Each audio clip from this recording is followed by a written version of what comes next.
후서 3장, 고린도 후서 3장. 원래 저는 고린도전서 15장을 좀 준비하고 있었는데요. 갑자기 이 고린도 후서로 들어가가지고 좀 이렇게 빠르게 준비하려고 하다 보니까 조금 어렵습니다. 일단은 고린도 3장 3절에 보면은 너희는 우리로 말미암아 나타난 그리스도의 편지니 이는 먹으로 쓴 것이 아니요 오직 살아계신 하나님의 영으로 쓴 것이며 또 돌판에 쓴 것이 아니요 오직 육의 마음판에 쓴 것이라 이렇게 나와 있는데요. 또 개가 짖네요. 네. 네, 다른 분 먼저 하시려면 하십시오. 이거 지금 제 좀 뭐라 좀 건드려야 될 것 같은데. 아니, 걔를 저 방에다가 갖다 잠깐만 있으라고 하시면 안 되나? 이거 그 바깥에다 놔뒀는데요. 그런데 또 개가 짖어요. 자, 여기서 제가 왜 이 구절을 갖다가 골랐냐면요. 육의 마음판이라고 했습니다. 육의 마음판.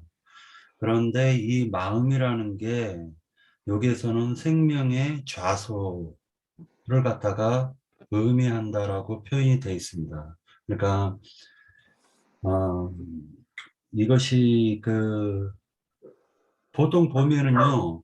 신약 성경에서 보면 말할 때마다 그러네. 뭐 참. 같이 말하려고 저렇게 말 참견하면 안 돼요. 네. 그 마음이라고 얘기하고 있는 부분이 보통 인간의 생각을 얘기할 때가 많아요. 생각을 얘기할 때 마음이라고 성경에선 기록되어 있는 부분이 있습니다. 그런데 지금 여기 3장 3절에서의 마음은 생명의 말하자면 인간의 본연적인 생명을 얘기하고 있는 것을 지금 의미하고 있다고 봅니다. 그래서 육의 마음판에 쓴 것이라 라고 얘기를 했고 지금 이게 4560번이 말 그대로 살코기예요. 살코기 6이라는 그 사르크스를 의미하고 있는데 그 육체와 그 다음에 인간의 생명 본질적 생명을 갖다 지금 대비하고 있는 부분이기 때문에 이 구절을 갖다 한번 골라서 얘기를 해봤습니다. 그리고 그리스도라는 이 부분은 나중에 차근히 더 얘기하겠습니다. 네.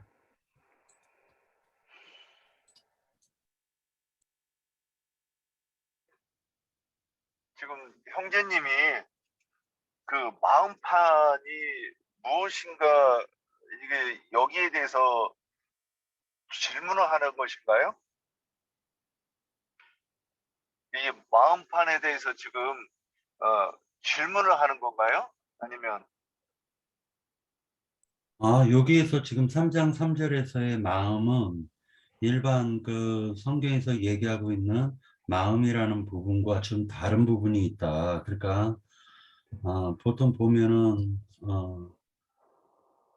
스트록 넘버가 3540번인 그 생각, 인간의 이 두뇌를 가리키는 그 생각을 갖다가 얘기하는 걸 성경에서는 마음으로 번역을 많이 했다라는 거죠. 그런데 지금 여기 그 3장 3절에서의 마음판이라고 하는 것은 그 생명의 중심 처소를 얘기하고 있다라고 얘기한 겁니다. 네. 스트록 넘버가 다르다는 거죠.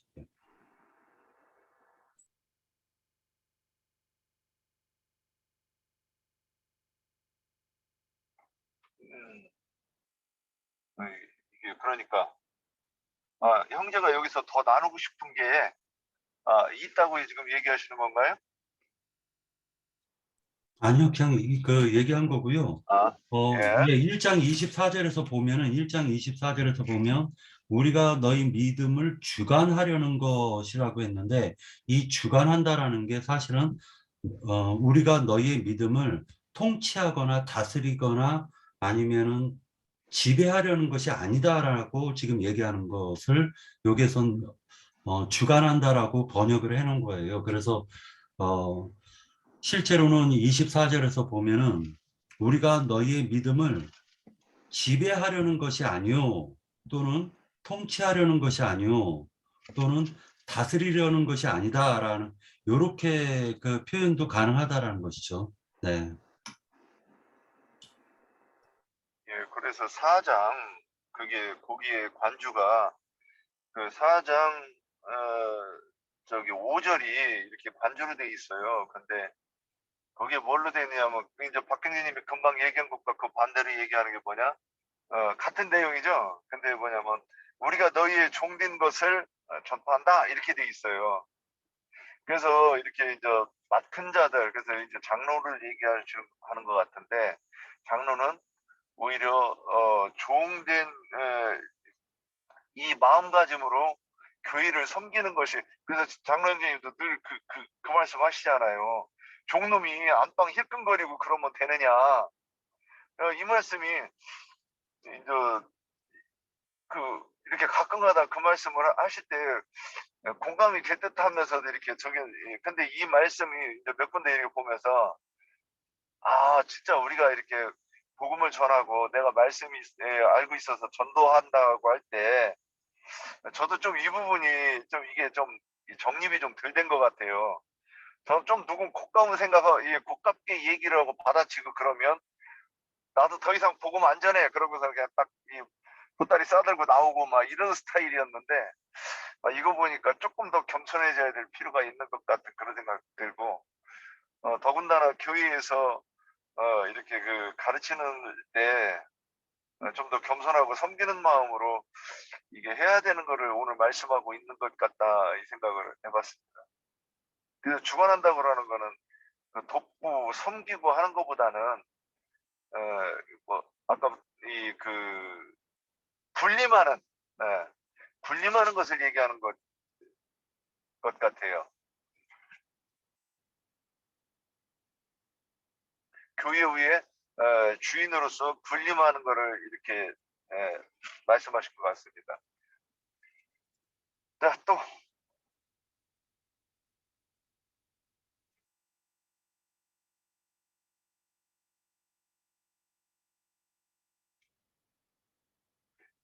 그 5장 7절에 보면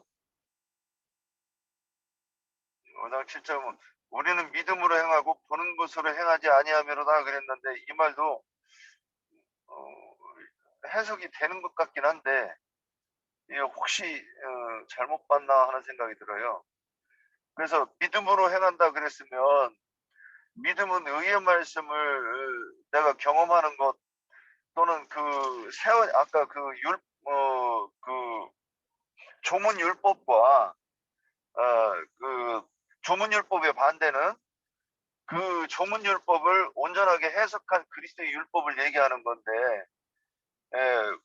믿음으로 행하는 것은 해석한 온전하게 된 율법을 내가 알고 영접한 것을 믿음이라고 저는 이렇게 얘기하는데 그러면 그 반대가 보는 것은 뭐냐? 이것도 조문 율법을 얘기하는 것 같은데 그렇다고 저는 그렇게 보이는데 한번 확인해 보려고 말씀드렸습니다.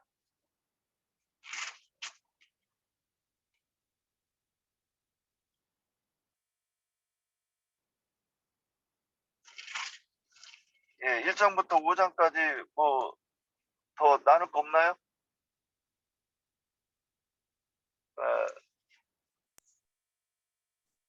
그러면 예, 제가 조금 하겠습니다. 예. 여기에서 사도 바울은 1절에서부터 보면은 위로라는 말씀을 많이 하세요. 몇 장이죠? 1장. 1장. 고린도후서 1장에 보면은 위로라는 말씀을 많이 하세요. 거기 위로라는 말이 여러 번 나오거든요. 위로와 구원. 이제 그래서 보면은 그리스도는 우리에게 위로를 주고 구원을 준다 하는 그런 말씀의 내용인 것 같아요. 그래서 그리스도의 어떠하심을 고린도 교회에게 소개를 하고 가르치려고 하는 것 같아요. 사도 바울이.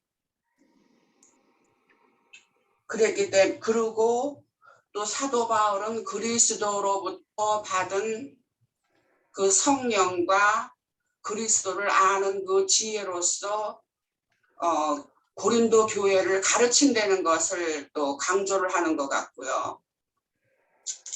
그랬기 때문에 그 뒤로 넘어가면은 그가 또한 우리에게 인치시고 보증으로 우리 마음에 성령을 주셨다 그렇게 또 말씀을 했어요. 사도 바울은.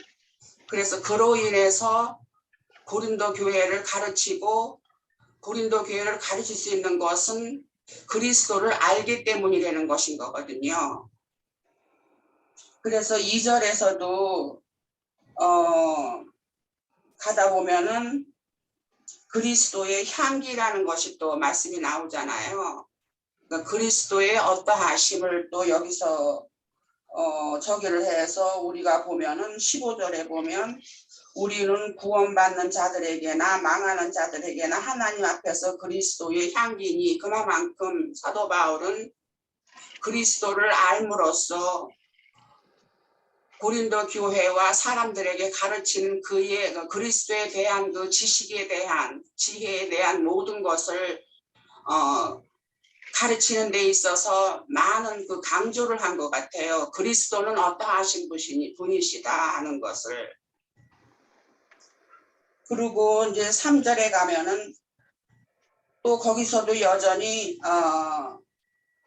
3장 3절에도 보면 너희는 우리로 말미암아 나타난 그리스도의 편지니 이는 먹으로 쓴 것이 아니고 마음판에 쓴 것이다. 육의 마음판에 쓴 것이다. 그러니까 먹으로 쓴 것이 아니라는 것은 그냥 글로 쓴 것이 아니고 너희 심령에 썼다는 말인 거잖아요.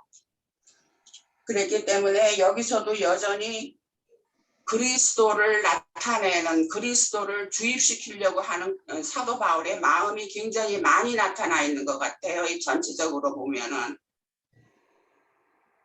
그러면서 그것을 설명하기 위해서 조문의 율법으로 하지 아니하고 영으로 하는 것이다. 근데 이제 율법의 조문은 그래서 죽이는 것이고 영은 살리는 것이다. 그렇게 또 좀 말을 하고 있거든요. 그래서 또한 그 밑에서는 영의 직분과 정죄의 직분을 또 대비하고 있고 거기에 저기를 해서 모세를 예를 들어서 또 얘기를 했고 그렇게 지금 말씀이 되어져 가는 것 같아요. 그리고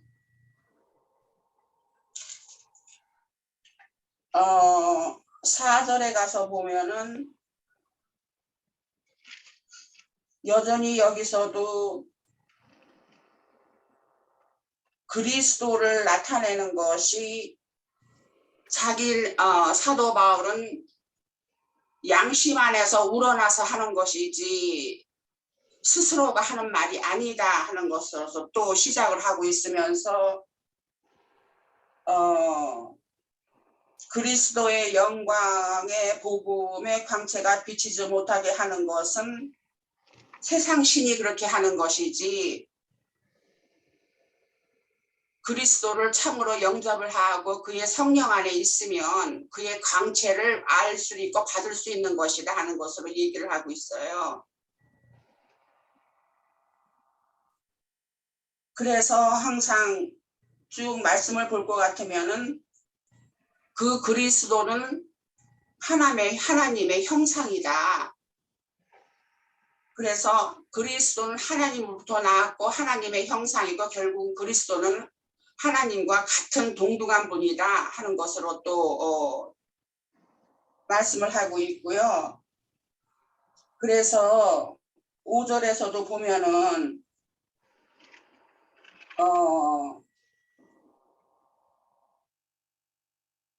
우리가 이 장막에 대해서 얘기를 하고 우리의 장막에 대해서 얘기를 하고 있는데 장막은 영원한 것은 하늘에 있는 것이다. 우리가 지금 여기에서 땅에 있는 우리의 장막의 집이 무너지면 하나님께서 지으신 집, 곧 손으로 지은 것이 아니요 하늘에 있는 영원한 집이니 영원한 집이 우리에게 있는 줄 아느니라. 그렇게 말씀하신 것이 물론 아까 윤 형제님도 장막의 집이 무너지면 하는 것이 우리의 육신의 몸이라고 했고, 또 영원한 것은 하늘에 있는 것이라고 했는데, 이제 예를 들어서 만약에 장막의 집이 우리 육신의 몸이 거처하는 우리 세상에 있는 집이라고도 또 우리가 견주어 볼 수도 있고, 또 하늘에 있는 영원한 집은 우리가 소망하는 새 예루살렘 성으로 우리가 또 볼 수도 있는 것인 거거든요. 그것을 여기서 저기를 하면서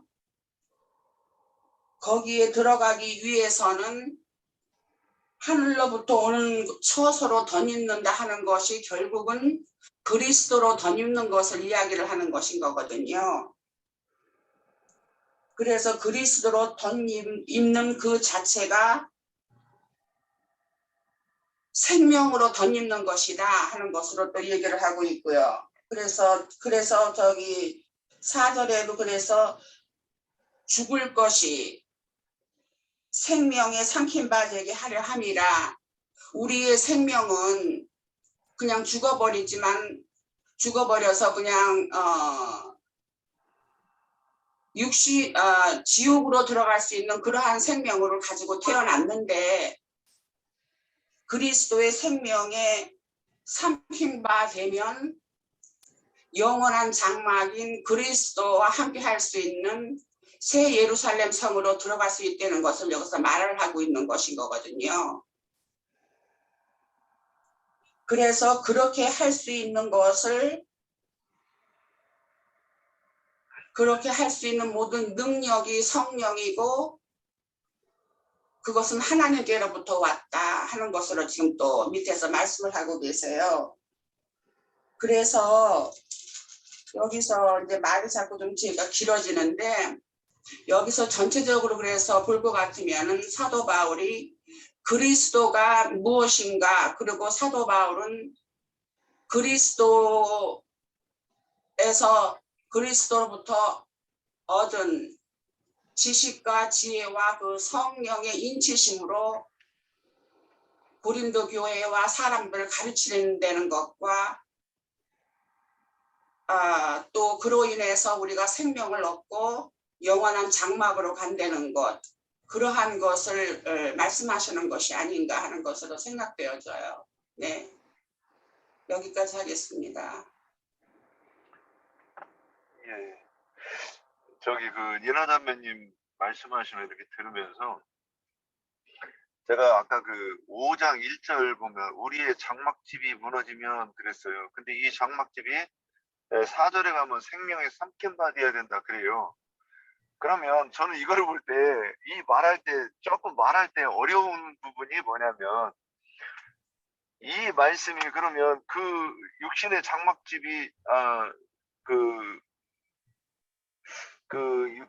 그러니까 우리의 장막집은 이 몸을 얘기하는 것 같아요. 그런데 생명에 삼킨 바 될 때, 그럴 때는 조문율법에 사로잡혀 있는 그 정신 세계가 이 생명에 삼킨 바 된다. 그러니까 이제 생각이 바뀌고 신이 바뀐다. 이거를 얘기하는 것 같아요. 그래서 우리가 이 몸도, 우리는 예전에 개념 없을 때는 몸도 육신이라고 그랬고, 그 다음에 이 영적으로 얘기하면 죽은 영을 갖다가 마귀와 결탁되어 있는 영도 육신이라고 얘기를 한단 말이에요. 그래서 이 눈에 보이는 이 육신은 저는 이건 표상으로서 육신을 그러니까 죽어 있는 정신 세계를 또 이렇게 두 가지로 이렇게 보이는 부분이 아닌가 하는 부분이 있었어요. 그래서 아까 그 부분을 좀 자세히 저는 지금도 자세히 얘기 됐나는 모르겠어요. 그래서 바디 육신이 있고 또 우리의 정신세계, 마귀와 결탁된 정신세계에 육신이 있는데 그 육신이 생명에게 삼킨 바 되는 것을 얘기하려고 하는데 우리가 이 땅에서 이 육신을 입고 있을 때 이 일이 일어난다? 네, 죽고 다시 살리심을 받는 일이 이 육신을 입고 있을 때에 일어나는 사건이라고 얘기하는 것 아닌가? 저는 이렇게 좀 이해가 되는데 제가 이해를 잘 했는지는 모르겠어요. 그러니까는 그 일은 결국은 우리가 성령을 받음으로써 그의 인치심으로 인해서 우리가 점점 그리스도화 되면서 그리스도화 되는 것이 생명이 삼킨 바 되는 거지요. 예. 그래서 그 앞에서는 새 언약의 일꾼들이 이제 일을 하는 게 영으로 살리는 일을 우리에게 하는 일을 갖다가 마음판에 쓴다 이렇게 되어 있고 또 그것이 뒤에 가면 성령을 받는다 이렇게 되어 있는데 성령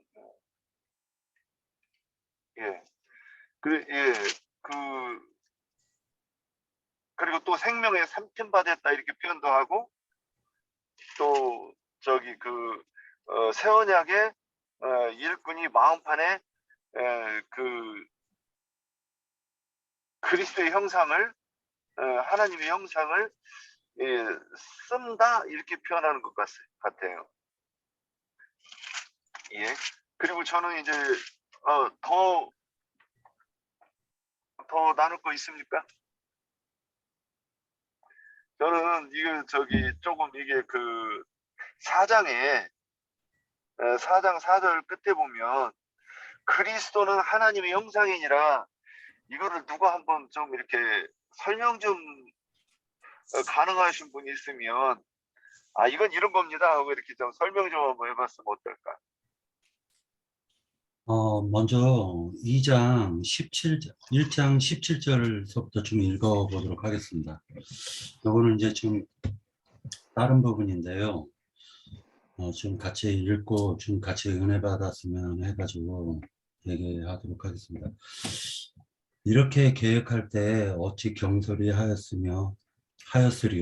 혹 계획하기를 육체를 따라 계획하여 예 하면서 아니라 하는 일이 내게 있겠느냐. 하나님은 미쁘시니라. 우리가 너희에게 한 말은 예 하고 아니라 함이 없노라. 우리 곧 나와 실로아노와 디모데로 말미암아 너희 가운데 전파된 하나님의 아들 예수 그리스도는 예 하고 아니라 함이 되지 아니하셨으니 그에게는 예만 되었느니라. 하나님의 약속은 얼마든지 그리스도 안에서 예가 되니 그런즉 그로 말미암아 우리가 아멘 하여 하나님께 영광을 돌리게 되었느니라. 우리를 너희와 함께 그리스도 안에서 굳건하게 하시고 우리에게 기름을 부으신 이는 하나님이시니라.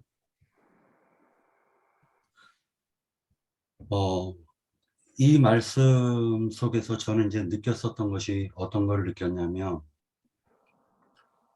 믿음을 주관하려고 하는 자, 지배하려고 하는 자와 지금 디모데나 실로아노나 바울과 같은 정말로 하나님의 신실하신 종들과의 차이점이 무엇이냐면 이들은 하나님께 예를 하고 아니요라고 안 한다는 것을 지금 증거하고 있는 것 같습니다. 그리스도는 예만 하셨다. 예수 그리스도. 그 하나님의 아들 예수 그리스도는 예하고 아니라 함이 되지 않았다라고 얘기하고 있습니다. 그래서 이것을 갖다가 살펴보면은 이스라엘 백성이 말하자면 대제사장이나 아니면 율법사들이나 제사장들이 하나님의 말씀을 읽을 때 우리 장로 형제님께서 말씀하셨던 것처럼 완전히 자기의 몸을 낮춰서 엎드려 가지고 하나님께 하나님의 말씀을 갖다 예, 알겠습니다 라고 말하는 것과 일치되는 그러한 내용으로 보여집니다. 그래서 사도 바울과 실로아노와 디모데는 말 그대로 예만 했다라는 것을 갖다 지금 얘기해 주고 있는데, 그것은 절대적 복종과 순종을 갖다가 지금 나타내 보여주시는 것이 아닌가라는 생각을 해봤습니다.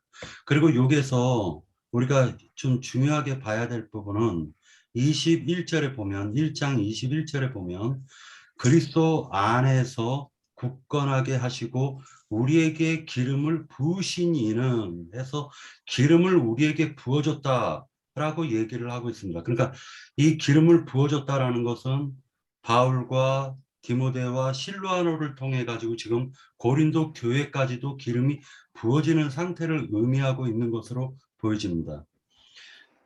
이 기름이 부어졌다라는 것은 클리오, 그리스도가 아니라 클리오라고 해서 기름을 부음받은 것을 의미하고 있는 것이고, 그리스도는 머리시고, 그리고 몸된 교회는 그 머리에 옥합을 깨가지고 머리에다가 기름을 부을 때 온 몸을 적셔가지고 발끝까지 그 옥합의 기름이 퍼져나가듯이 하나님의 기름은 그리스도를 통해 가지고 모든 교회의 각 지체의 모든 손과 발끝까지 기름을 퍼부어 주시는 것을 암시해 주고 있는 것으로 보여집니다. 그래서 교회는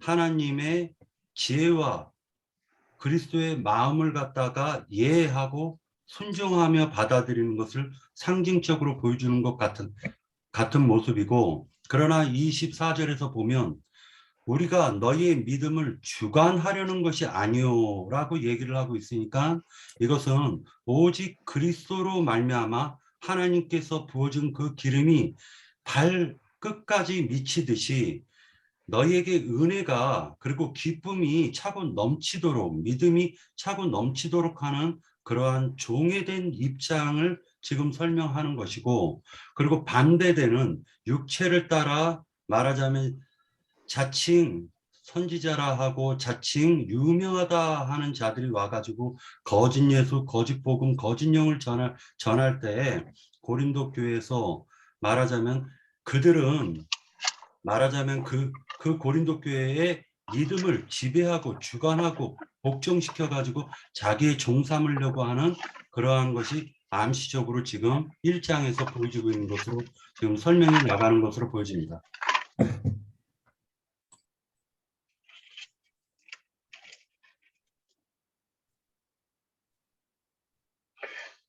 그 1장 15절에 보면 내가 이 확신을 가지고 너희로 두 번 은혜를 얻게 하기 위하여 그랬어요. 이 두 번 은혜를 받는다는 게 무슨 말인지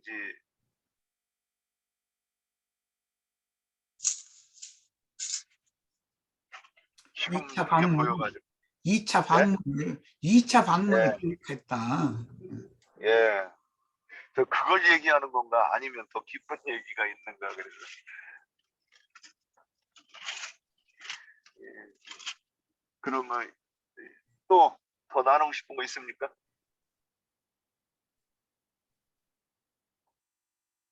예.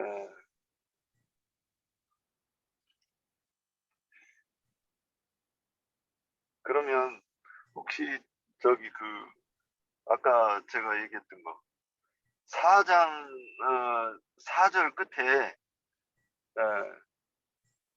그러니까 이게 이제 그 중에 이 세상의 신이 믿지 아니하는 자들의 마음을 혼미하게 하여 그리스도의 영광의 복음이 광채가 비치지 못하매니 그리스도는 하나님의 형상이니라 이렇게 얘기했어요. 예, 그 4절 앞에서부터 쭉 읽어보면 이게 대략 뭔 뜻인가 이제 하겠는데 이게 누가 혹시 이 부분에 대해서 이거 이제 질문을 받았다 칩시다. 예, 이게 성경을 우리가 이제 전도하는데 어느 성경을 쭉 강론을 하다가 나갔는데 여기에 딱 봤어요. 이게 무슨 뜻이에요? 하고 이제 물어보면 하여튼 뭐라고 해야 될 거 아니에요. 여기 이거 뭐라고 이렇게 해주실 수 있는 분 계세요? 최근 들어와가지고 이 그리스도라는 부분을 갖다가 내 나름대로 이렇게 정립하고자 많이 노력을 했는데, 그리스도는 복수적 개념이 강하다라는 걸 느꼈습니다. 그래서 하나님 한 분만을 갖다가 그리스도라고 칭하는 것인가, 아니면은 교회까지 포함하고 있는 것인가? 저는 어떤 관점으로 그리스도를 바라보냐면, 그리스도는 남자와 여자가 한 몸을 이룰지니라 할 때를 가리켜 가지고 그리스도라고 저는 표현하고 싶습니다. 그래서 그런 관점에서 그리스도를 바라보면 해석이 될 것 같습니다. 그 중에 4장 4절에 보면, 만일 3절에서 만일 우리의 복음이 가렸으면 망하는 자들에게 가려진 것이니라. 그러니까 다시 얘기해 가지고 남편이신 예수 그리스도와 그 배필인 교회가 한 몸을 이루고 있고, 그리고 세상이라는 세상신 마귀와 그 다음에 그 배필이 한 몸을 이룬다면 그들에겐 가려진 것이고, 4장 4절에 보면 그 중에 이 세상신이 믿지 않은 자들의 마음을 혼미하게 하여 그리스도의 영광의 복음의 광채가 비치지 못하게 함이니 그리스도는 하나님의 형상이니라 라고 했기 때문에, 실제로는 교회를 통해 가지고 하나님의 형상이 세상에 나타나는 것이다 라고 저는 바라보고 있습니다. 네.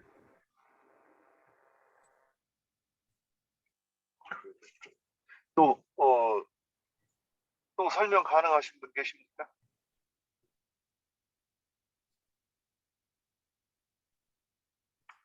예. 저는 이게 이제 이걸 한번 나누려고 이렇게 표시를 해놨는데, 근데 이게 여기서 이제 빛, 그 영광의 복음의 광채가 이렇게 돼 있어요. 4장 끝부분에 보면. 이게 영광,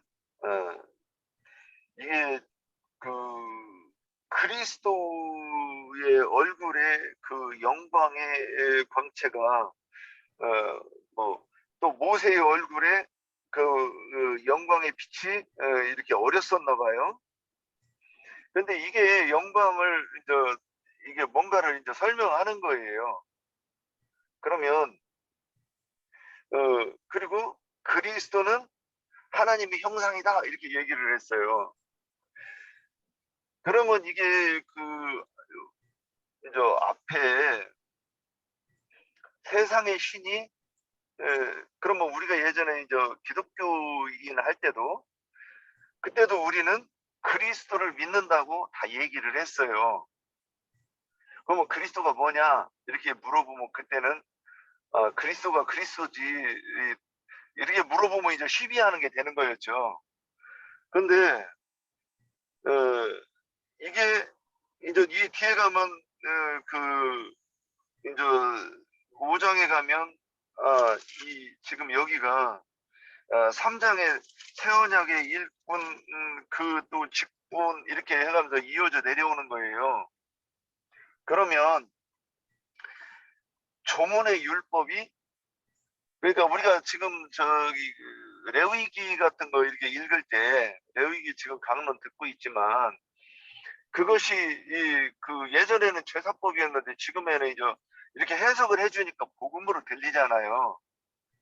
이게 이런 뜻이고 이게 화목제는 이런 뜻이고 이렇게 하다가 보니까 이제 복음으로 들린단 말이에요, 그게. 그런데 그 내용을 이렇게 설명해 주는 것이 예수 그리스도의 에 대한 것이다. 이렇게 설명하는 것이라고 이렇게 보여요. 마태복음 5장 이제 17절에 보면 내가 율법이나 선지자를 폐하러 온 것이 아니라 율법을 온전케 하러 왔다. 그래서 이게 뭐냐? 해석을 하나님의 의도대로 하는 것이 이 하나님의 의도대로 해석한 것이 뭐냐? 하나님의 의가 아까 여기서 뭐냐면 새 언약이고 그리고 살리는 영이고 그리고 그것이 그리스도의 형상이다 이렇게 얘기하는 것 이렇게 설명을 하면 맞나 좀 이렇게 싶은 거예요. 저도 이게 표현을 오늘 이거를 이렇게 보고 나서 설명을 많이 안 해봐가지고 저도 이게 이 말이 떠듬떠듬 하는데 이게 항상 의의 말씀이 그러니까 율법을 잘 해석을 하면 그러니까 하나님의 의도대로 해석하면 그것이 그리스도의 얼굴, 형상, 그래서 우상이 아니라 하나님의 형상을 요 말을 이제 그리스도의 형상이다 이렇게 얘기한 것 아닌가 저는 이렇게 봤습니다. 하여튼 개떡같이 말해도 찰떡같이 좀 이해를 해주시면 감사하겠습니다. 예, 이 정도 들으면 예. 네, 제가 조금 더 그 말씀에 대해서 얘기를 하면 우리가 쉽게 하나님은 말씀이시다 하고 얘기를 하잖아요. 그러면 말씀은 안팎으로 쓰여져 있어서 로고스하고 레마로 돼 있는데 그러면은 로고스가 결국은 율법이라는 것이고 레마는 그리스도의 향기를 나타내는 생명의 그 말씀의 내용이 레마로 들어가잖아요. 그리고 우리가 또 흔히 하나님은 빛이시다. 또 형제님이 얘기한 것처럼 하나님은 의롭고 선하시다. 그러면은 말씀 안에 그 안에 쓰여져 있는 그 영적인 그 말씀의 이해가 있을 때에 그것이 하나님의 광채가 나는 것이 아닌가, 하나님의 빛이 아닌가.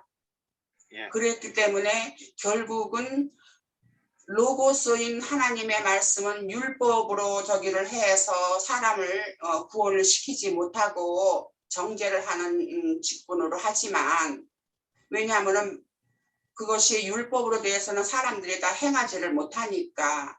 그러나 그리스도를 나타내는 그 레마의 말씀의 그 생명은 그 생명이 말하자면 곧 그리스도인 것인데 그것이 하나님의 그 광채를 나타나게 하고 의를 나타나게 하고 선함을 나타나게 하는 것이 아닌가.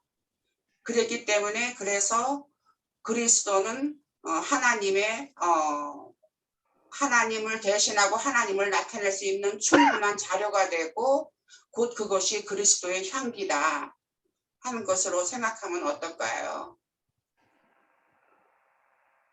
네, 여기까지요. 예. 제 나름대로 한번 정의를 해봤어요. 예, 제가 옆에 누가 오길래 잠깐 쳐다보다가 말을 놓쳐가지고 말대꾸를 못하겠네. 예, 저기 더 보태주실 분 계십니까? 예. 그러면 제가 보고 싶은 부분은 이렇게 다 이렇게 조금씩 얘기를 했는데, 그러면 여기까지 하고, 이제 우리가 나눌 때, 뭐 부족한 것, 또 더 이렇게 보태주실 분, 장로 형제님이 있을 테니까, 장로 형제님이 마무리를 해주시면 좋겠습니다. 예, 저기 명확하게 해야 될 부분이 지금 마지막 질문에서 형상 모양 이야기인데 그리스도는 하나님의 형상이다 뿐만 아니라 부활하신 그리스도는 하나님의 모양이죠. 이제 이게 창세기 1장 26절에서 28절에 이미 사용된 용어예요. 하나님 자신이 자신의 형상과 모양으로 사람들을 지어진 사람을 만들어 가지고 그들에게 땅을 정복하며 모든 생물을 다스리게 하자라고 하셨던 말씀에서 그 히브리어로는 형상이 첼렘 뭐 이제 우리 홍영재가 아마 그걸 굉장히 강조를 많이 했던 것 같은데 기억하는데 첼렘이라는 용어가 사용되고 모양이라는 데모트라는 용어가 사용이 되죠. 예, 그 말씀이 헬라어로 지금 재번역돼서 다시 인용을 한 거예요. 그러니까 그리스도는 하나님의 형상이다 이렇게 말하면 예수의 내면 예수님의 속부분, 즉 양심과 중심, 마음의 생각, 감정, 의지는 신의 형상인 거고, 부활하신 날 빛의 옷으로 입고 나타난, 영의 몸을 입고 나타난, 천사장의 모습으로 나타난 그리스도의 그 모양은 겉부분이란 말이에요. 빛으로 나타났으니까. 그런데 그게 그분의 속이, 즉 말하자면 형상이 밖으로 그렇게 표현된 거예요. 빛으로. 그게 하나님의 영광이에요. 그러니까 이제 정리하겠습니다. 형상이라는 건 예수님의 속부분, 예수님의 양심과 중심, 그다음에 모양 하면 부활하신 그리스도의 하나님의 나타내심, 신령한 몸, 이렇게 이해를 하면 뭐 아주 명확하고 쉽습니다. 이 점을 이제 강조 일단 해놓고, 그다음에 우리도 이제 뭐 당연히 그리스도의 형상과 모양이 우리 형상이 속에 이루어지고 모양으로 만들어져서 나타나야 되는 거죠. 영광 중에. 이제 이것이 성경이 계속 증거하는 구원이라는 거예요. 자, 그리고 이제 고린도 후서로 들어갔는데, 고린도 후서의 배경은 당연히 고린도 전서에 있어요. 지금 바울 사도는 아시아의 에베소에서 마게도냐 지중해 건너편 그 아덴을 이제 중심으로 하는 마게도냐, 헬라가 일어난 지역이죠. 오늘날 그리스. 예, 그러니까 소아시아에서는 지중해를 건너가야 되는 거죠. 바울 사도는 이제 그쪽 출신이었고, 그곳에 있는 항구 도시였던 고린도에 가서 전도를 해서 교회를 세웠는데, 1차 전도 때 교회를 세웠는데 전도 여행을 마치고 이제 다시 돌아왔죠. 이제 돌아왔을 때는 안디옥에서 파송을 했으니까 안디옥으로 돌아온 거예요. 그러니까 소아시아의 시리아의 그 다마스커스 그 지역이 그게 안디오쿠스잖아요. 그러니까 이제 거기에서 파송돼서 갔다가 지중해 건너로 전도 여행을 갔다가 빙 돌아서 이제 다시 안디옥 교회로 돌아온 상태예요. 거기에서 잠시 쉬고 이제 에베소에 가서 지금 좀 쉬는 중이라고 할 수가 있는 거죠. 말하자면 뭐 사역을 지금 적극적으로 한다고 보기보다는. 그런데 그 고린도 교회의 글로에라고 하는 우리 고린도 전서 1장에서 읽었죠. 글로에라는 형제의 집에 아마 바울 형제가 거기서 숙식도 하고 기거도 하고 그랬을 가능성이 많죠. 그랬는데 그 형제의 집편으로 아시아에 있는 바울 형제님에게 고린도 교회의 근황을, 바울 사도가 교회를 세우고 떠난 뒤의 근황을 전해졌단 말이에요. 그리고 그 고린도 전서 1장 11절에 보면 내가 글로에의 집의 편으로 고린도 교회의 이런저런 사정을 내가 들었다. 거기에 대해서 지금부터 분별, 진리에 대한 분별, 그 다음에 격려, 이런 걸 하는 말인데 좀 고린도 전서는 강한 어투죠. 이제 나도 어떨 때 보면 우리 형제들 공개적으로 좀 강한 어투로 이렇게 하면은 그 꾸짖음이나 책망으로 받는 사람은 마음이 상할 수 있죠. 그 말을 받는 사람의 입장에서는. 이게 바울 사도는 고린도 교회가 너무 무질서하고 어지러운 교회 생활을 한다는 소식을 글로의 집편을 통해서 이제 들었기 때문에 그걸 바로잡아야 되는 입장이니까 그 고린도 전서의 전에 아주 강한 어조의 그런 이제 글을 고린도서는 친필로 보낸 거거든요. 바울 사도가. 이제 친필로 써서 다시 이제 고린도 교회에 가서 이제 보냈어요. 그것은 대부분이 바로잡는 말이고 책망하고 꾸짖는 말들이란 말이에요. 고린도전서라는 건 이런 자들이 있다는데 이것은 이렇다라고 사실은 게 분별을 하고 또 바로잡아서 격려하고 세우고자 하는 것이지만 글의 어투가 굉장히 강하잖아요. 우리가 읽어봐도 아주 막 강력하게 그냥 꾸짖고 책망하는 이런 말을 막 하잖아요. 그렇게 해놨기 때문에 고린도 후서는 바로 2차 여행, 이제 두 번째 2차 여행까지 갔다가 돌아와서 바로 보낸 거니까 불과 고린도전서와의 시간 간격이 한 2년 반에서 3년밖에 차이가 나지 않는 서신이에요. 시간적으로는.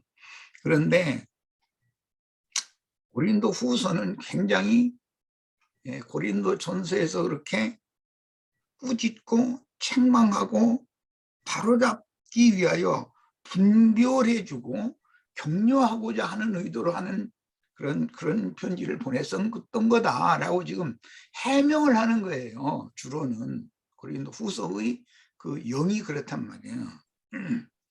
그래서 이제 아까 우리 형제들이 바울과 디모데와 실바노 그 신라 이 세 사람을 이제 똑같이 사도다라고 표현을 해가면서 우리가 너의 믿음을 주관하려는 것이 아니다. 이제 이렇게 표현을 했어요. 그 말은 전서의 내용을 염두에 두는 말이에요. 고린도 전서에서 그냥 평이하고 좋은 무서감서 들을 수 있는 그런 내용이 아니었잖아요. 고린도 전서는 막 혼잡하고 뭔가 잘못하고 하는 거에 대해서 막 바로잡는, 그게 강력하게 얘기를 안 할 수가 없었겠죠. 그 바울 사도 입장에서는.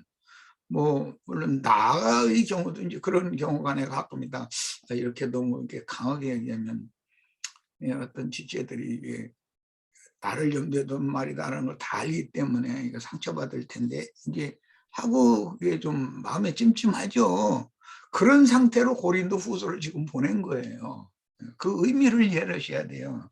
특히 뭐 고린도 그 전서 5장에 뭐 아비의 여자를 취했다는 사람에 대해서 막 분별하고 할 때 꾸짖는 말로 그런 사람을 교회에서 말이야 쫓아내버리지 않고서 말이야.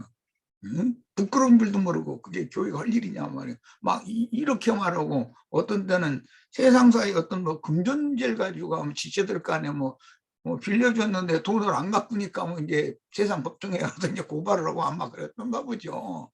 이제 그런 걸 가지고 그런 거 하나 교회에서 해결 못하고 말이야. 그게 무슨 교회가 말이야. 무슨 능력과 권위가 세상 재판 법정만큼도 없단 말이냐 말이야. 해가면서 막 엄한 말을 막 했잖아요. 그리고 연세든 어떤 자매님들이 자기의 은사를 이렇게 너무 과시하는 것 때문에 교회가 어지러운 문제가 계속되니까 그런 걸 막 엄히 바로잡는 말을 했었거든요. 하여튼 고린도전서는 읽어보면 어투가 강한 거예요. 근데 바울사도 영이 그렇게 강하죠. 그래 놓고도 바울사도 양면이 있는 거예요. 사역적인 면에서 그렇게 강력하게 말을 했지만 속으로는 내가 너무 말씀을 받아들인 지 얼마 되지도 않는 완전히 헬라 사람들이었는데 복음을 받아들였다고 해서 교회라고 세우고 이렇게 모임을 세워놓고 왔는데 그 어린아이들이 그렇지 이렇게 이해를 한편은 또 그렇게 좀 좋게 말을 할 걸 하는 그런 마음이 있었던 거예요. 이것을 고린도 후서에서 좀 자기 변명 겸해서 이렇게 하는 말인 거예요. 이제 그 배경을 좀 꼭 이해를 하시기를 바라고, 진리를 증거를 이제 하는데 모세를 통해서 주신 그 의문의 율법 직분과 그리스도로 말미암아 임한 생명의 성령의 법, 이걸 이제 분별을 하는 것이 중심이고, 율법 직분이라는 것은 정죄하고 심판하는 것이 율법의 목적이기 때문에 그건 죽이는 직분이다. 그리고 그리스도의 생명의 성령의 법에 의한 그 영의 직분이라는 것은 용서하고 화해시키고 하는 법이 그리스도의 법이니까 그것을 이제 대비를 해가면서 설명해 주는 거죠, 지금. 이것은 자신이 고린도 전서를 보냈을 때는 내가 모세를 통해서 하나님의 징계, 형벌 이런 말씀으로 강하게 말했다 이거예요. 그러나 지금 후서를 보내는 이 말은 그렇게 하는 것은 사실은 영을 소송시키고 진리로 이렇게 분별해 줘서 격려하고 위로를 받게 하려는 목적으로 지금 이 편지를 또 보내는 거다 이 얘기를 하는 거예요. 의미를 잘 이해를 하시기를 바라요. 그리고 이제 중요한 용어가 주 예수의 날에라는 말이 바울 사도의 글에는 참 많이 나와요. 이 주 예수의 날에라고 하는 데는 많은 진리 지식이 여기 이제 필요한데 여기서 가장 중요한 것은 인자 예수의 초림과 도적같이 제자들에게 영으로 오신 주님의 이미 오신 주님, 그 주님이 역사의 심판주로 역사의 주관자로 오시는 주님의 재림 완성, 이제 이것에 이제 이 모든 말씀이 그 안에 틀에 이렇게 딱 정리가 되어져야 되기 때문에 가장 중요한 것은 주 예수의 날이라는 의미를 이해할 때 중요한 것은 주님은 우주 전체의 조물주이며 대주제다. 주 예수는 그 만유의 주제이신 분이다. 조물주다. 이걸 기본적으로 이해를 해야 되는데 우주는 천상세계가 있고 현상, 우리 현지에서는 지상세계, 현실 세계가 있고 우리들의 사후세계가 죽음 너머의 세계가 있고 이게 3계가 있어서 이 3계를 의도적으로 하나님이 경영하신다라는 것을 모든 지체들은 이걸 참 중요하게 깨닫고 있어야 돼요. 그런데 우리가 이 생에 태어난 것은 전생이라고 하는 우리 앞선 세대들의 어떤 그 생존 세계상이 있었기 때문에 현상 세계라는 것이 있는 것이란 말이야. 현재의 나라는 것은 나의 열조가 계시기 때문에 내가 있는 거예요. 그럼 나의 후손은 내가 있기 때문에 있는 거예요. 항상 이것을 히브리인들의 신앙에서는 그 3, 4대라는 걸 굉장히 중요하게 여겨요. 그런데 기독교계는 나라고 하는 한 사람, 나만 잘 되면, 나만 잘 먹고 잘 살다가 죽으면 뭐 그뿐이지. 이게 이제 현실주의 사두개파의 신앙이라고 그러는데 현실주의라는 거거든요. 그런데 그게 기독교계가 팽배해 있는 사상이다. 현재의 이 현상세계에 사는 생전에 하나님의 축복을 받아서 잘 먹고 잘 살면 죽은 다음에 사후세계가 있다는 걸 사실 믿는 것 같지만 있다면 좋은 데로 그냥 갈 거다라는 거예요. 막연하게 어디로 간다는 말이냐 하면은 대답 못해요. 그냥 천당 좋은 데로 간다. 이런 식이에요. 그런데 성경은 우리가 이 생에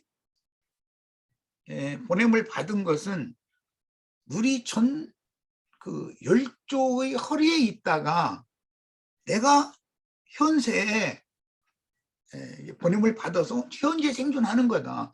내가 생존하는 근원은 나를 보내신 이에 의한 것이고 내가 생존하고 다음에 돌아가는 것도 결국은 나를 보내신 근원 잡기로 다시 돌아가는 거다. 만물은 다 이렇게 이제 돌아가는 거다. 이렇게 다 왔다 세상에 왔다 세상을 떠나서 그 보내신 얘기로 가게 돼 있는 거다. 이것이 이제 기본 원리거든요. 네, 그런데 하나님은 때와 기한이 있어서 율법과 선지자의 때라는 것을 정해놓고 거기에 맞춰서 우주를 경영을 해오셨고 그 다음에 이방인의 때가 이어져요. 이방인의 때가 있고 그 긴 한 때라고 하는 것은, 때와 기한이라고 하는 것은 시간이 길기 때문에 사람으로 봐서는 몇천 년일 수 있죠. 그러나 하나님으로 봐서는 뭐 천날도 뭐 하루같이 이렇게 보시는 영원한 분이니까 사람의 시간 개념과는 다르지만 어쨌든 우리들의 편에서 보면은 여러 세대가 오고 가고를 반복하는 사이에 하나님의 형상과 모양으로 재창조되어지고 만들어진 사람들을 하나님의 세계로 다 거두시고 나머지는 버린다라는 기본 원칙 하에서, 그런데 그 때와 기한이 차기까지 우리가 사후세계로 가면 어디로 가느냐 이거예요. 기독교계식으로 죽으면 천당으로 간다는 그런 말은 성경에는 없어요. 그 이제 중국의 유가에서 빌려온 말인데 불가에서는 그걸 극락세계라고 그러죠. 그 이제 유교 사상에서는 그 천당이라고 그래요. 그런데 그것이 하늘의 어떤 집이라는 이제 그런 개념인데, 하나님의 집이라는 개념이 천상세계에도 있고 현상세계에도 있고 사후세계에도 있다라는 것을 기본적으로 명확하게 알아야 된단 말이에요. 하나님은 3계를 운영을 하신다.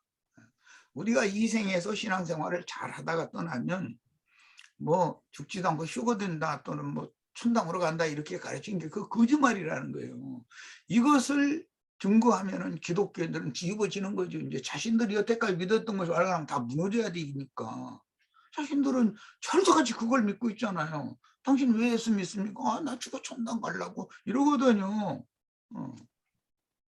그럼 이제 어떤 사람은 조금 질질을 한답시고, 난 죽지도 않고 이제 뭐 마지막 나팔 소리가 나면 공중 구름으로 이렇게 호련히 끌려가서 거기서 그냥 영원히 살라고 이러는 거, 휴거되는 거 아니면 천당 가는 것이거든. 왜 그 궁극적인 목적이 나를 보내신 이께로 되돌아가는 것이다, 이 목적이 인생의 목적이다라고 대답해 주는 사람이 없어요. 그렇게 말해주는 목사 들어봤어요? 만나본 적이 있어요? 여러분 내 말 잘 듣고 헌금 내고 뭐 이렇게 허락하는 대로 잘 하다가 죽으면 천당으로 갑니다. 어떤 사람은 특별하게 이제 휴거를 막 강조한 사람은 우린 죽지 않고 막 죽음을 보지 않고 휴거됩니다, 이제 이렇게 가르치거나 천당으로 가거나 둘 중에 하나를 가르치거든요. 그러면 그들의 인생의 목적, 신앙의 목적이 거기에 있는데 그게 아니다, 그건 거짓말이다 그러면은 그 사람들의 신앙 자체가 다 무너져 버리는 거잖아요. 여태까지 신앙하는 게 뭐예요 그러면. 이것이 얼마나 중요한 싸움인지를 알아야 돼요.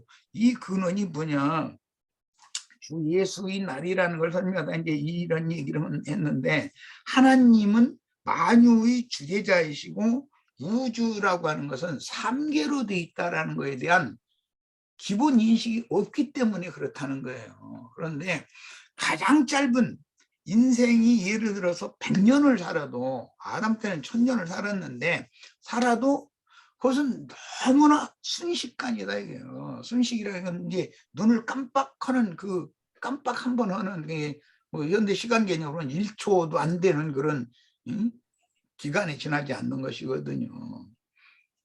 1000년을 살아도 그렇단 말이에요. 영원이신 하나님의 관점으로 본다면. 그러니까 영원 전부터 계신 주님이 시간 가운데 사람을 입고 개입을 하셨다가 그분의 말씀을 다 이루시는 구속을 이루신 후에는 하늘 아버지께로 가셨다 그러는데, 그 하늘 아버지가 계신 곳이라는 것이 음부의 낙원으로 주님이 가셨다고 누가 보면 분명히 이렇게 돼 있어요. 네가 오늘 나와 함께 낙원에 있으리라 이렇게 돼 있지 천당에 있으리라고 하지 않았어요. 그런데 기독교인들은 그 낙원이라는 것이 천당이라고 믿는 거예요. 그런데 그 낙원은 죽음 세계의 낙원을 말하는 거예요. 주님이 말씀하신 것은 주님과 그 양편에서 그날 죽은 자들이 낙원에 있다는 천당을 말한 것이 아니에요. 죽음 너머의 세계의 낙원이 있고 그 음부는 낙원이 있고 그 큰 구렁이 있고 낙원으로 건너가기 전에가 있고 그 불꽃 가운데 고민하는 구역이 있고, 그것 때문에 예수님이 그 부자와 거지 나사로에 대해서 사후 세계를 일부러 설명을 했던 거예요. 나사로는 이 생에서 그렇게 고난받는 인생을 살았는데 그것이 아주 짧은 생에 하나님의 편에 보는 거예요. 인간은 그 고난받는 인생이 뭐 100년일 수도 있고 1000년일 수도 있지만 하나님이 보시기에는 너무나 짧은 순간의 시간을 고난받는 인생을 살았어요. 그러나 천사들에게, 그가 죽었을 때 천사들에게 받들려서 낙원으로 데려감을 받았다고 돼 있어요. 그 음부의 낙원에 아브라함이 거기에 있었고 아브라함의 품에 들어갔다고 이렇게 이게 의도적으로 그걸 설명을 한 거예요. 그때 당시 유대인들도 이런 그 3계를 운영하신 하나님에 대해서 하나님의 경륜이죠.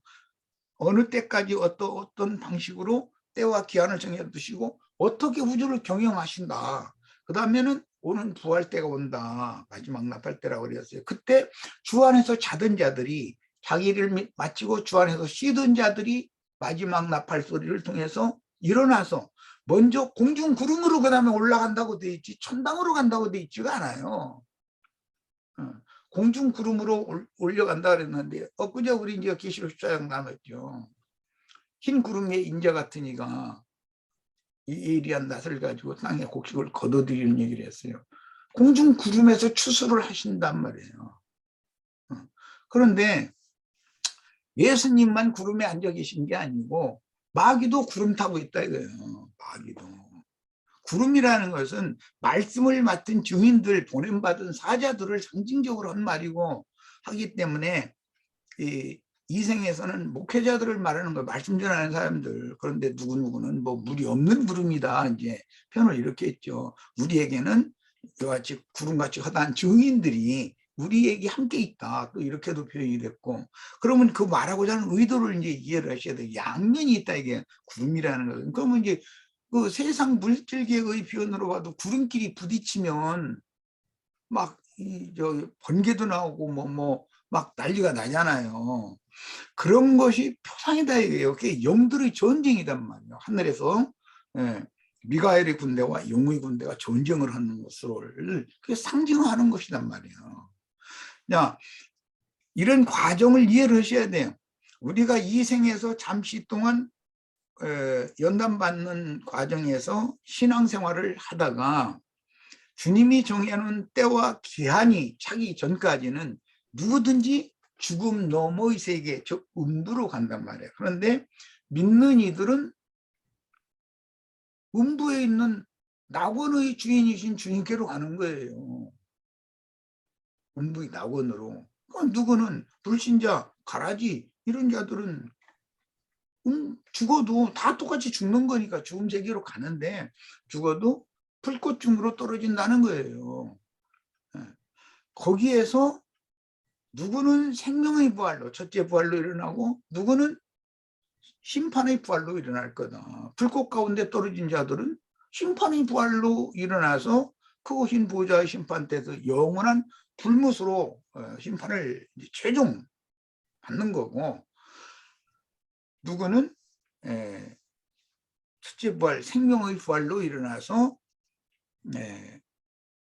하늘의 전사가 되어져서 전쟁을 수행하고 그 다음에 추수하는 일을 이제 마무리를 이제 한 다음에는 추수된 영혼들을 모두 어린 양의 신부인 거룩한 성 예루살렘으로 안내 인도를 하는 사명을 다하고 그 성이 오는 세상에 내려오면 세상 나라가 주와 그 그리스도의 나라가 되는 것이란 말이에요. 그때 우리는 이제 기업을 받는 거예요. 자, 이런 하나님의 우주 경영에 대한 이치가 성경에는 명백하게 이렇게 기록이 모양전명으로 세세하게 되어 있지만 이것을 모두 다 연결하고 꿰 맞추는 것을 할 줄은 모른다 이게요. 기독교계 신학자라는 사람들이. 왜 그러는가? 자기를 전파하고 자기에게 복종시키고 자기를 따르게 하고 그를 야심이 가득하다. 그게 사탄의 사자들이기 때문에 그렇다는 거예요. 그리스도께 중매하는 종들이라면 이건 당연히 알게 돼 있는 거예요. 당연히 당연히 지금 내가 하는 말을 당연히 알아들어야 되는 거예요. 이거는. 그럼 뭐 낳고 자라게 하고 거두어가고 영광을 주시고 하는 게 다 하나님이 하시는 일이 내가 하는 게 아니잖아요. 그런데 어떤 사람들은 자기를 전파한다. 자기를 사람들만 만나면. 그리고 그 사람의 종이 된 자들은 또 우시아 해가면서 우리 목사님 막 불의 종, 능력의 종 해가면서 막 이 어떤 사람을 자꾸 그렇게 우상으로 섬긴다 이거예요. 그들이 전부 가라지들이란 말이에요. 이게. 아니면 쭉정이들. 이런 것이 이런 얘기를 하면 기독교계 목사들이나 신자들이 성경의 진리를 이런 걸 가르치면 사람들이 받아들일 것 같아요? 자기네들이 모든 신앙을 다 무너뜨려야 되는데 죽어든다고 여태까지 철석같이 믿은 것이 그런 일은 없다. 이래버리면 가만 안 있죠. 이 생에서 잘 먹고 잘 살다 죽으면 천당 간다고? 그런 일은 절대 없다. 그런 것이 구원이 아니다. 이래버리면 그럼 우리 뭐 뭐냐 이거요. 여태까지 나 지금 여태까지 이렇게 모든 시간 다 바치고 신앙생활에 올인을 했는데 그러면 나의 그 쌓은 공력 자체를 다 너는 부정하지 않냐. 그럼 나는 뭐냐 이거. 뭐야 지옥 자식이지. 그냥 그런 사람들 그럼 나는 뭐냐 이러면은 당신 지옥 자식이야. 이게 반대하게 말할 수 있어야 돼요. 그런 때는. 그래야 이 사람이 정신을 차리거든. 그 사람 정죄하는 것이 아니라 이제라도 좀 돌이키게 하고 정신을 차리고 하게 하기 위해서 다 그렇게 되기를 바라고 뭐 얘기가 참 길어졌는데 그 다음에 생명은 사망을 삼키는 원리 이것은 겉사람 후패되나 이제 속사람 달로 새로워진다 이렇게 표현했고 위로부터 오는 저서로 오늘 우리 고린도후서에는 우리가 덧입는다 그랬는데 영의 몸으로 속사람이 덧입혀져 가지고 기한이 찼을 때 부활 때에는 영광의 몸으로 주와 함께 영광의 세계에 나타나는 것을 그게 주의 날이라고 한 거예요. 그날이. 야, 그런데 그 예표상으로 가나안 땅 정탐꾼들이 가나안 7 족속을 그들은 우리 밥이다 이랬어요. 그게 얼마나 놀라운 그 이기는 자들의 신앙 간증이거든요. 신앙의 표현이거든요. 가나안 7 족속이 우리 밥이다 이랬어요. 우리 먹이다 이 말이거든요. 그런데 창세기에 보면 뱀은 종신토로 흙을 먹으라고 그랬어요. 흙은 뱀의 밥이에요. 이기는 자들이 밥은 가나안 7 족속이에요. 이걸 잘 생각을 해보셔야 돼요. 생명으로 사망을 삼킨다. 이건 생명의 법칙인 거예요. 이게 빛은 어둠을 이기게 돼 있어요. 이게 생명의 법칙이거든요. 이 말은 유다서에 보면 모세의 시체에 대해서 미가엘과 마귀가 변론했다는데 다퉜다 이 말이에요. 그런데 이걸 잘 이해를 하셔야 돼. 마귀는 모세의 육의 몸을 죽이고 주관할 수 있어요. 그러나 모세의 영혼을 손댈 수는 없어요. 그러나 미가엘이 모세를 죽는 것을 허용해 주지 않으면 용이 모세를 죽일 수 없어요. 못 죽인 마귀도 모세를 죽일 수 없어요. 미가엘이 이걸 허락을 해줘야 돼요. 그리스도의 허락이 없으면 이 세상 신이 믿는 이들의 육의 목숨도 함부로 할 수 없어요. 안 되는 거예요. 그만큼 그리스도는 하나님의 군대 장관이신 그리스도는 사람의 육신의 생명이나 혼의 생명이나 영의 생명이나 모든 생명의 주관자인 것을 믿으셔야 돼요. 그래서 육의 몸은 마귀에게 줬지만 그 영혼은 천사들에게 받들려 가지고 하나님께로 데려감을 받았단 말이야. 모세의 시체 겉모양으로 보면 시체 가지고 다툰 것 같지만 껍데기를 놓고서 다툰다고 하면은 그 시체는 마귀가 한테는 이 육신하는 건 죽이고 뭐 죽이는 권세를 마귀가 행할 수가 있어요. 짐승들을 통해서. 그렇지만 그 영혼을 어떻게 손댈 수 없는 거예요. 이게 이런 문제를 잘 생각해야 돼요. 생명이 사망을 삼킨다. 빛이 어둠을 이긴다. 이런 성경 구절이 이제 많이 있고, 가나안의 여호수아를 따르는 그 하나님의 전사들이 가나안 7 왕족의 군대를 다 진멸하는 것을 삼킨다고 그랬어요. 그 우리 밥이다 이랬어요.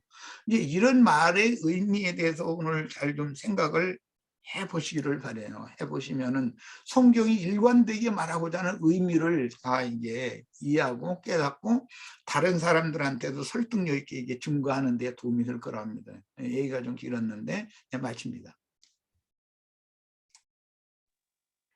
예, 감사합니다. 질문할 게 하나 있었는데. 예, 그러면 오늘 여기서 마치겠습니다. 손